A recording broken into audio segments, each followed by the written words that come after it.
Nah, di segmen pertama ada pembahasan soal tukang cukur asgar atau asli Garut yang ternyata sudah banyak anak muda yang meminatinya. Betul sekali Maggie, ini ternyata bukan tanpa alasan mereka memulai usaha ini dan menggandrungi profesi tukang cukur ini. Karena di segmen Demi Cuan kali ini kita akan melihat kalau dari nyukur bisa menghasilkan peluang usaha yang ternyata menjanjikan. Jadi tentu penasaran, berikut liputannya untuk Anda.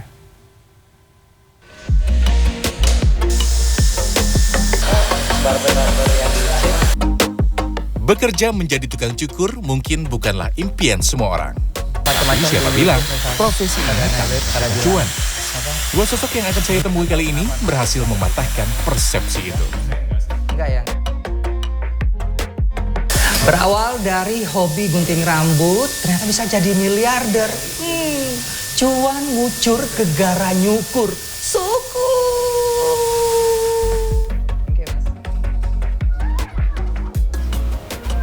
Mas Roni, apa kabar? Adalah Oki Andris yang membidik peluang usaha barbershop sejak 2013.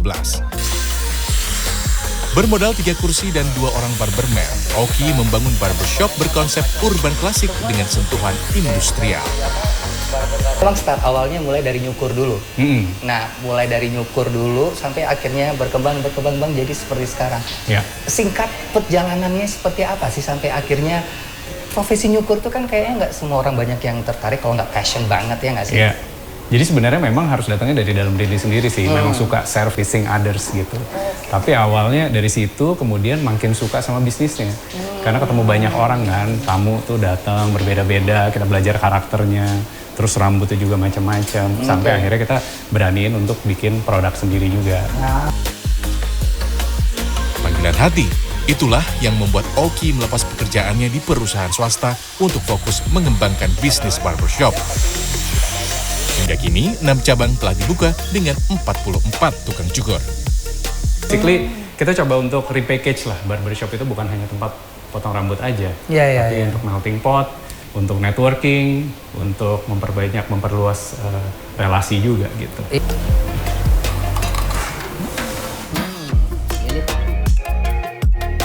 Apa sih momen terberat yang seperti apa dulu dimulai dari nol itu sehingga sekarang udah cabang ada sampai 6 seperti ini? Bener. Paling susah tuh memang build trust di awal-awal karena pertama kali kan kita bikin Chief, nggak ada yang tahu Chief itu sebuah barbershop. Jadi kita benar-benar introducing new brand. Kemudian yang paling susah kedua adalah memang kemarin ketika pandemi. Dulu di satu tempat ya. Nah, dan itu berapa orang dulu barber? Dulu kita buka di Senopati tahun 2013. Awalnya tuh cuma 3 kursi. Yang kerja hanya 2 orang. Terus saya masih jadi kasir waktu itu. Sembari menata rambut saya, Oki tak lupa membagikan tips bagi mereka yang ingin membuka usaha serupa. Apa mas tipsnya buat mereka di sana? Yang pertama sih menurut saya harus passion terhadap industrinya, potong rambutnya. Jadi kadang-kadang orang melihat, wah banyak ya tamunya, bisa dapat omset banyak, besar dan sebagainya. Tapi kalau kita nggak punya hati dengan bisnisnya, karena kita bicara tentang ribuan orang calon customer yang ada di luar sana, terus kita mungkin bicara puluhan calon pekerja yang akan bekerja dengan kita gitu. Kalau kita nggak siap dengan operationnya, kompleksitasnya, pasti banyak akhirnya berguguran gitu bisnis. Nice. Mas Oki sudah di style oleh ownernya langsung. Waduh, kapan lagi? Thank you Mas Oki. Thank you.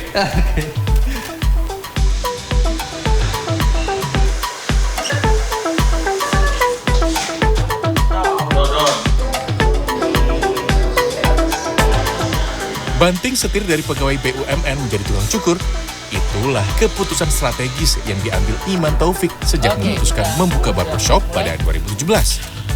Tantangan terberatnya justru merintis bisnis barbershop saat pandemi mulai melanda. Silakan Mas. Dulunya memang ada mempelajari secara otodidak atau seperti apa? Ini kan kalau kita lihat mencukur itu bukan hal yang mudah loh, bukan sekedar gunting tapi ada teknik tertentu. Jadi to be honest, dari 2005 waktu saya awal-awal nyoba-nyoba aja gitu ya, saya ngeliatin aja gimana sih sebetulnya cara orang mencukur kan. Sampai akhirnya di 2008, YouTube itu udah mulai masuk.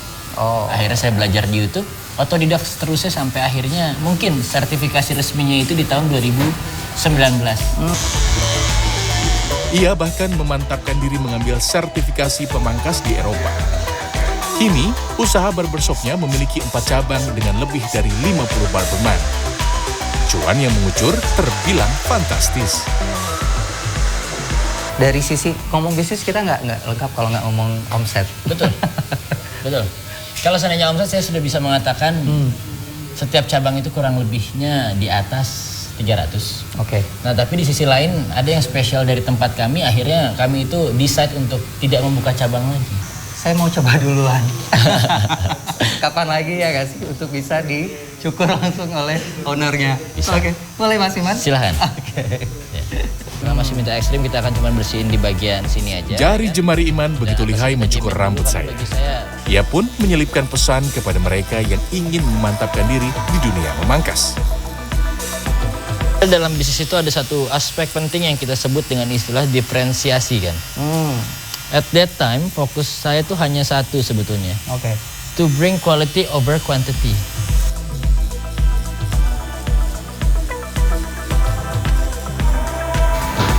Alright.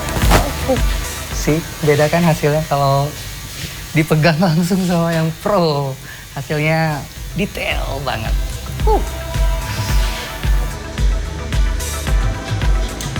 Jasa mencukur rambut yang dulunya dipandang sebelah mata, kini bertransformasi menjadi ladang cuan bagi mereka yang berkomitmen kuat menggelutinya. Anda tertarik membuka usaha serupa?